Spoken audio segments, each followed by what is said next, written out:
எனது வாக்கு எனது உரிமை.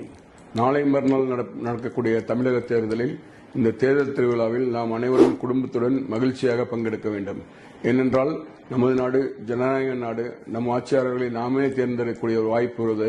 இது மிக சிறந்த ஒரு வாய்ப்பு. ஜனநாயகத்தில் நம்முடைய ஆட்சியாளர்கள் நாம் தேர்ந்தெடுக்கும் பொழுது நல்ல ஆட்சியாளர் வர வாய்ப்பு உள்ளது. ஆனால் சிலர் ஓட்டு போடாமல் வீட்டில் இருந்துகிறார்கள், அந்த லீவை கொண்டாடி கொண்டிருக்கிறார்கள். அப்படி இல்லாமல் நாம் 100% ஓட்டு போட வேண்டும். ஏனென்றால் பல்வேறு நாடுகளில் அதிபராட்சி நடக்கிறது, அரசாட்சி நடக்கிறது, மக்களாட்சி இல்லை. ஆனால் நம்ம இந்தியாவில் தான் மக்களாட்சி நடைபெறுகின்றது.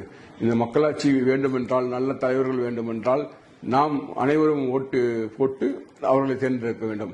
குறிப்பாக இளைஞர்கள், பெரியவர்கள் குடும்பத்துடன் ஓட்டு செய்ய வேண்டும். மாற்றுத்திறனாளிகளுக்கு சிறப்பு ஏற்பாடு செய்யப்பட்டுள்ளது. அது மட்டுமல்லாமல் நீங்கள் வாக்காளர் அட்டையை 11 விதமான அடையாள அட்டைகளை காண்பித்து நீங்கள்